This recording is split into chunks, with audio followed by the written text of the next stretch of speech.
Bonjour, Ginette Veilleux chrétienne. Je pose le sang de l'agneau de Dieu, le sang divin de Dieu sur vous, sur les vôtres, sur l'écran Internet, sur les miens, sur ma famille, sur moi, pour une protection divine, parce que Internet, il se passe vraiment beaucoup d'actions sataniques, même si on ne les voit pas. D'accord? Alors, je mets le sang de l'agneau de Dieu pour que le message passe à toutes personnes qui sont à l'écoute et qui soient dans la vérité de Dieu et qui soient dans la paix de Dieu. Ainsi soit-il. Amen, au nom de Jésus-Christ. Aujourd'hui, je m'adresse aux pasteurs. Je vais vous montrer certains exemples humains qui se passent dans la vie de tous les jours pour appuyer ce que je veux vous dire. Je vais essayer de faire ça vite parce que j'aime pas les grandes vidéos. Avant, je croyais que les assemblées chrétiennes, c'est vraiment juste aux pasteurs que je m'adresse, à ceux qui dirigent une assemblée là, avec tous les moyens du bord. Je ne suis pas votre boss. Si vous ne voulez pas l'écouter, c'est correct. Et je n'accuse pas personne. Je ne fais qu'établir des faits.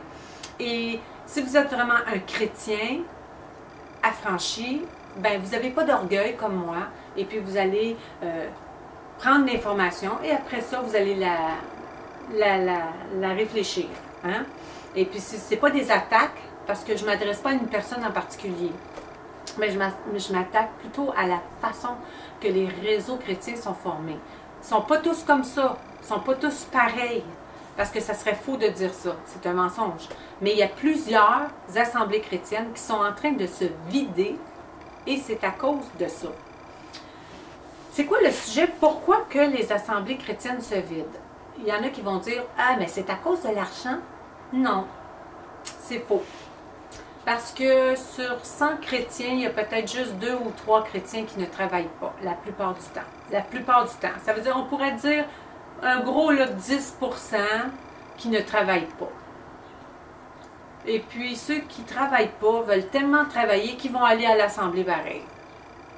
OK? Plus que tu es misérable dans la vie, plus que tu as besoin d'aller à l'assemblée.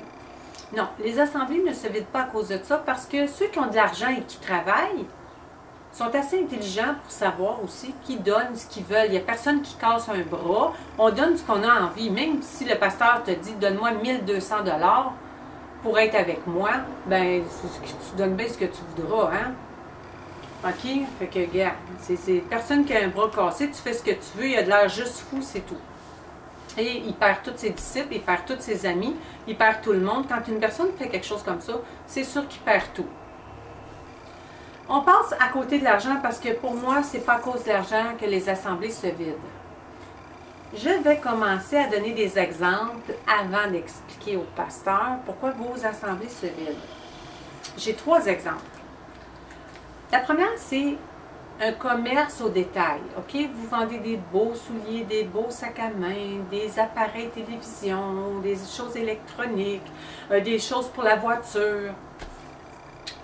Et puis là, vous ouvrez le magasin, vous avez besoin de vendeurs. Vous engagez 10 vendeurs. Vous leur enseignez, hein, parce qu'il faut apprendre comment vendre. Vous leur expliquez la marchandise. Vous leur expliquez comment vous voulez fonctionner. Et puis là, le lendemain matin, on ouvre les portes à la clientèle. Et quand un vendeur veut commencer à vendre à un client, c'est « Non, non, non, tu ne vends pas, c'est moi qui vends. » Va faire les papiers, va passer le balai, fais telle chose, prie que je puisse vendre.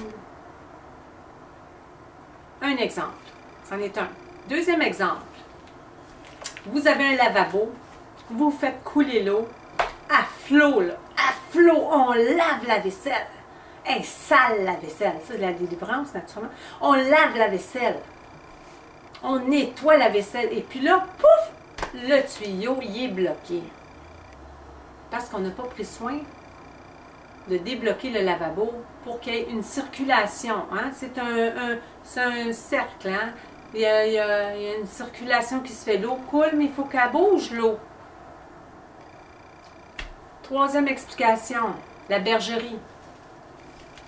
Vous avez la cabane pour protéger vos animaux. Ben, de toute façon, c'est leur maison. Les gens sont à la maison. ils font leurs affaires. Les gens ne sortent pas beaucoup, vous savez. Plus qu'on vieillit, moins qu'on a d'amis parce qu'on a trop de choses à faire. On doit travailler tout le temps, on doit faire le ménage, on doit s'occuper de notre famille. Puis la seule place où on voit des gens, c'est à l'assemblée. Fait que là, ils sont dans la cabane, ils sont protégés, les animaux, les chèvres, les cochons, les poules, les chevaux, les moutons, whatever. Et vous récoltez, les pasteurs, la laine. Hein, les bergers récoltent la laine, le lait, ils récoltent tout ce qu'ils ont besoin des animaux. Et puis là, ils ouvrent l'enclos, qui est dehors, où il y a le gazon. Et puis là, ils empêchent tous les animaux de bouger. Il ne faut pas qu'ils bougent. Il ne faut pas qu'ils mangent qu'est-ce qu'il y a dehors. Il faut qu'ils mangent juste qu'est-ce qu'il y a le grain que Dieu a donné. Puis on ne mange plus rien, on ne fait plus rien. Vous ne bougez plus dehors. Excusez-moi, des animaux dans un enclos, ça bouge. Ça se donne des becs, ça saute, ça court, c'est content, ça va manger une petite feuille, ça va faire ci, ça va faire ça. Et le berger doit accompagner ces animaux pour vérifier avec son chien, hein, pour pas qu'il y ait des loups qui viennent bouffer ces animaux, avec son chien, pour vérifier s'il n'y a pas un danger pour ces brebis, ces animaux. Vous savez, je déroge de mon sujet, en parenthèse, Dieu a créé un loup, mais il a aussi créé le chien pour le combattre. Dieu a créé des serpents, dans le mauvais sens. Dans le temps de Moïse, il y avait 2 serpents, et Moïse avait un serpent pour bouffer les 2 autres. Il y a toujours la même chose du côté de Dieu, mais en plus puissant, en plus fort. Bon, je referme la parenthèse. Alors, le berger est là pour, avec son chien, faire le tour, vérifier, être alerte à toutes ces brebis et les laisser gambader et s'amuser et vivre leur vie, être dans la paix. OK? Bon. Et après, il retourne à la cabane. Si vous n'avez pas compris le message avant que je le dise, eh bien là, je vais le dire. C'est assez simple. Oui, il y a 5 ministères qui sont très importants parce qu'ils sont dans la puissance de Dieu, mais ils n'étaient pas des ministères avant. Ils sont devenus des ministères. Hein? Parce qu'ils ont appris. Oui, l'Assemblée chrétienne est là avec le bon berger. Oui, il y a plusieurs jours dans une journée, dans une semaine, il y a 7 jours. Une journée, on peut la prendre pour l'enseignement. Une journée, on peut la prendre pour les guérisons. Puis une journée, on peut la prendre pour que les gens qui sont dans l'Assemblée puissent exploiter leur côté divin. Je ne dis pas que toutes les assemblées ne font pas ça. Je vais vous dire une expérience que j'ai vécue en assemblée. Le Saint-Esprit m'a poussé à faire une action de guérison, de délivrance.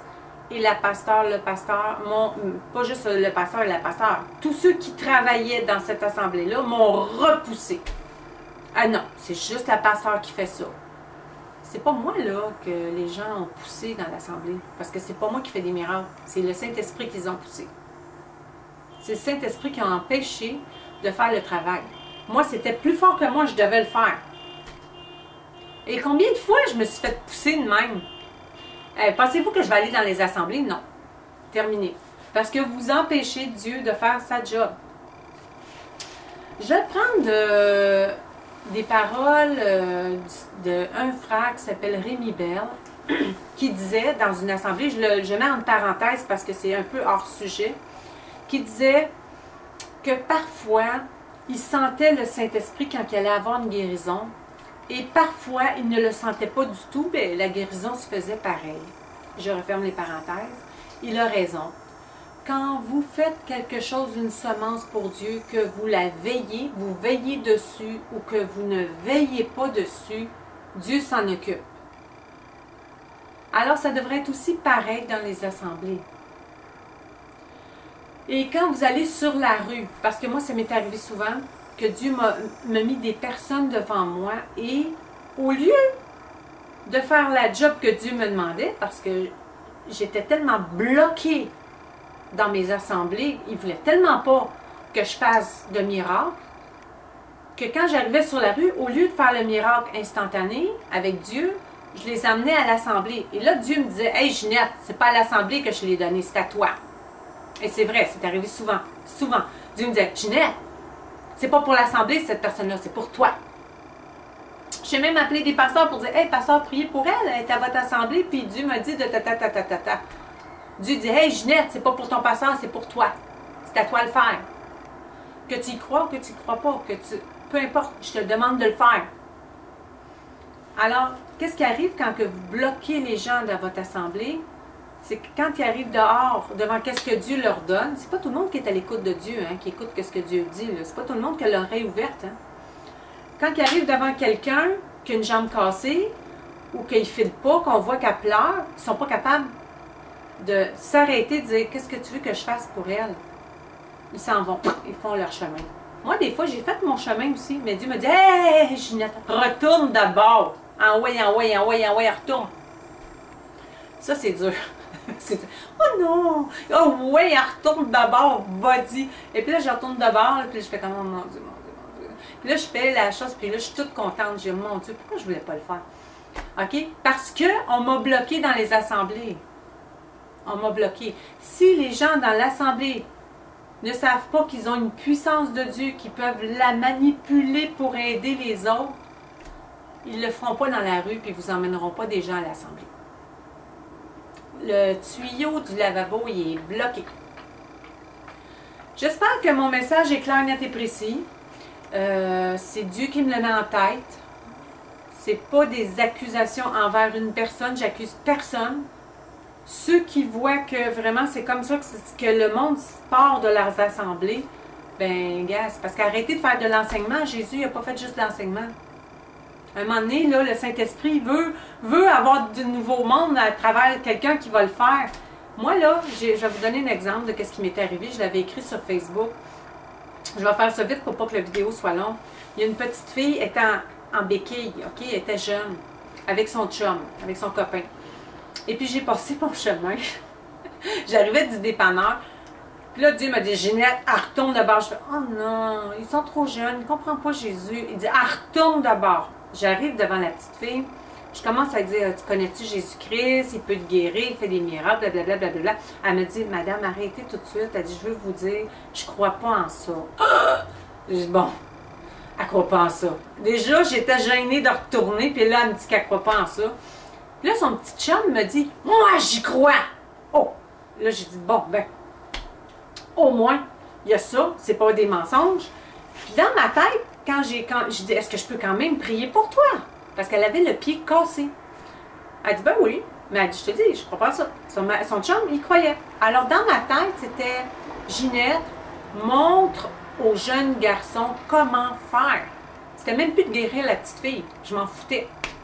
C'était, montre aux petits garçons comment faire, aux petits garçons de 18 ans, comment faire pour qu'ils sachent faire la guérison. Alors, j'ai mis mes mains, j'ai prié comme Dieu voulait. Et vraiment pour qu'il puisse voir, là, je me suis mis en angle là, pour qu'il voit, puis j'ai vraiment porté ma voix pour que lui comprenne. Et puis j'ai répété une deuxième fois, puis là, la petite fille, je dis, ça fait-tu encore mal? Elle me dit, bon, c'est la même affaire. Bon, ok, bye bye, bonjour, sois béni, bye bye. Et un jour, je suis retournée au dépanneur, parce que c'est mon dépanneur. Et puis, tu sais, quand tu attends en ligne, tu regardes ailleurs. Et puis là, j'entends une petite voix dans mes oreilles. Ouah, ça chatouille. Il me dit, madame, vous avez prié pour ma blonde, puis elle guérit. Là, je me retourne, c'est lui. Puis j'ai dit, ah ouais? J'ai dit, ça a-tu pris du temps? Il dit, ben non, tout de suite. Puis j'ai dit, qu'est-ce que les docteurs ils ont dit? Il dit, ben, ils comprennent pas. Puis là, on était tout contents. Mais j'ai dit, t'as-tu mis tes mains après? T'as-tu refait ça? Il dit, non. Mais tu sais, je voyais dans sa face qu'il avait fait quelque chose. Il avait fait quelque chose. Et c'était ça le but pour moi. Mais en plus, ça fait comme des ballons. Vous savez, quand on fait des ballons là, avec du savon, ça fait pouf, pouf, pouf. Il y a eu plein de petites ballons parce qu'on était au dépanneur. Et ce dépanneur-là, c'est mon dépanneur que j'aime beaucoup. Ça fait des années que je vais. Et c'était musulman. Et deux des frères m'ont dit qu'ils ont déjà été des pasteurs, des chrétiens, mais qui ne sont plus là-dedans. Moi, je pensais qu'ils me disaient la vérité. Et un jour, j'ai appris que c'était des mensonges qu'ils me faisaient, puis ils trouvaient ça bien drôle. Mais là, le petit gars me dit ça devant eux autres, comme quoi que Jésus avait guéri un pied cassé d'une petite fille qui ne croyait pas. Puis là, j'ai dit aux deux gars, j'ai dit, je voyais que Jésus guérit, hein? Fait que ça n'a pas fait juste une petite fille qui ne croit pas, un petit gars qui ne connaissait pas ça, puis deux menteurs. Ça a fait pour 4 personnes, plus tous les clients qu'il y avait dans le dépanneur, c'était full. C'est quand même quelque chose. Et puis, je m'en allais, là. Je m'en allais chez moi. Je ne voulais pas prier pour la petite fille en béquille, qui les béquilles étaient trop grandes pour elle. Je ne voulais pas prier pour elle, j'étais gênée. Pas gênée de Jésus, là. J'étais pas gênée de Jésus. J'étais gênée parce que je trouvais que la condition était inadéquate. Mais j'ai écouté Dieu et j'ai retourné de bord. Mais un chrétien qui va à l'assemblée à tous les jours, que le pasteur dit non, là, tu fais rien ici, là, elle ne l'aurait pas fait. Elle ne l'aurait pas fait, puis il n'y aurait rien qui serait produit. Là, la petite fille, son pied, au lieu d'avoir le plâtre pendant 6 mois, elle a été guérie tout de suite, c'est fini. Pas de médicaments, pas de perte de journée de travail, de l'argent dans ses poches, gloire à Dieu, 2 gars qui avaient menti, qui ont dû ravaler leurs paroles, plus un petit jeune qui a appris quelque chose. Bien, c'est ça, quand le lavabo est débloqué, ça roule. J'espère que mon message est clair et que l'esprit de Jézabel dans les assemblées, qui bloque le fluide de Dieu, de l'eau puissante, qui bloque l'action que Jésus demande à ses apôtres, elle demande à tout le monde de devenir des ambassadeurs, de devenir des puissances de Dieu, qu'elle parte des assemblées. Qu'elle laisse libre les opprimés, qu'elle laisse libre les gens d'actionner dans la puissance de Dieu. Au nom de Jésus-Christ, au nom de Yeshua Mashiach, ainsi soit-il. Amen. Soyez bénis. Bye bye. Sans rancune, hein, pasteur?